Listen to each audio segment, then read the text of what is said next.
Hi, I'm Joe Underhill, and I'm going to talk to you today a little bit about uh, diversity, equity, and inclusion in river studies. I'm going to go ahead and share my screen here so that we can get started.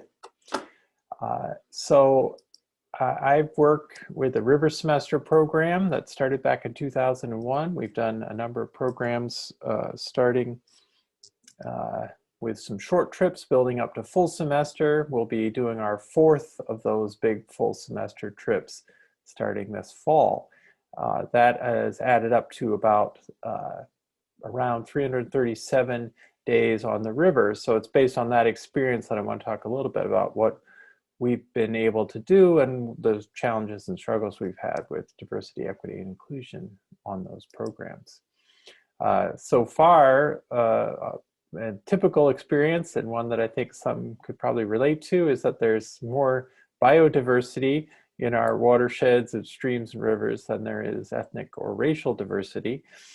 A lot of times a typical experience for us is, um, meeting with a white male expert in the field and a lot of white students listening to him talk. So, and that's all well and good. We appreciate that, but we think we could do better. And we've done all right at Augsburg and with some of our partner schools.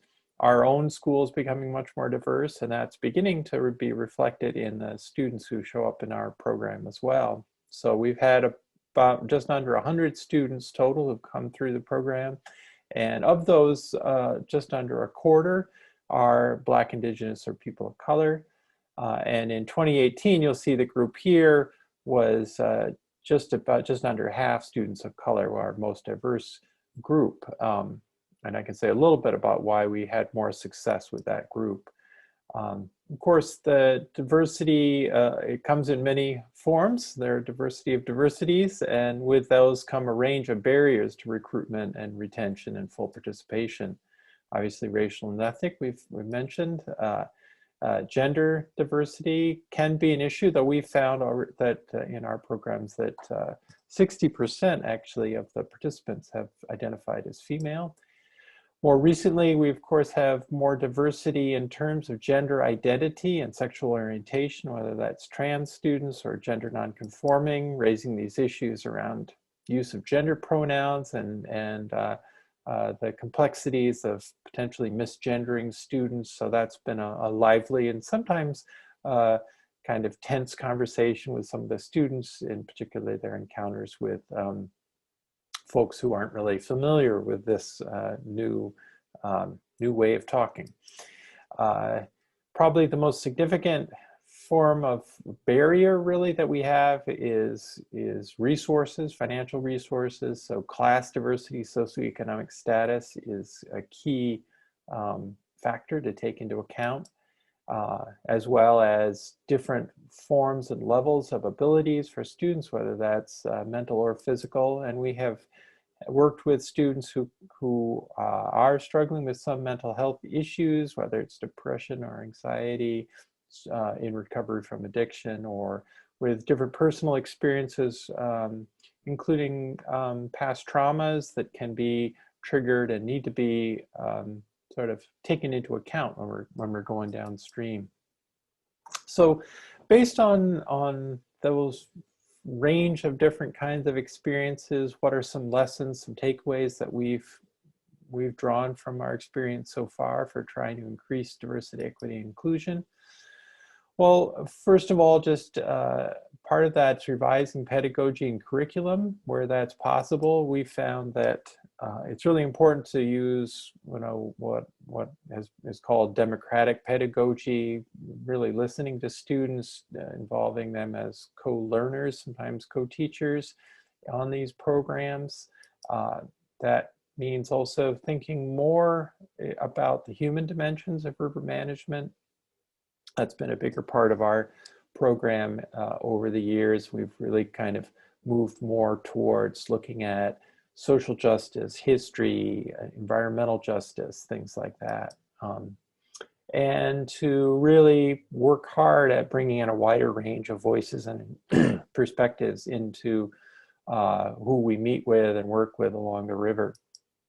And it's also meant adjusting trip expectations so that we are not asking too much of students. We have realistic expectations and take a variety of their concerns into account as we're heading downstream in a very intense, multifaceted kind of experience.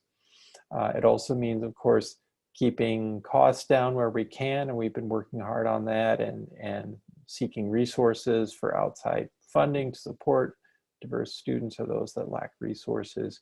That group in 2018 that I mentioned benefited from a nice grant that we got from a company that was supporting increased diversity in the STEM fields.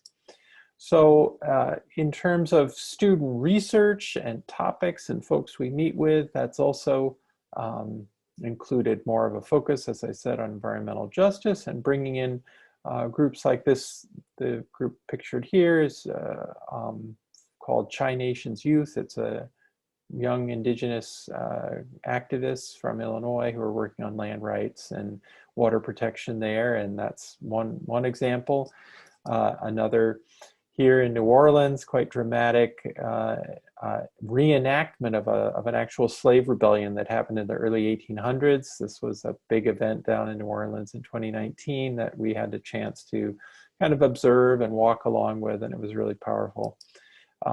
Hearing from Dawn Goodwin here, Anishinaabe spiritual leader and a water protector up at Lake Itasca, talking about their relationship to the land and the water there and what they can bring to this.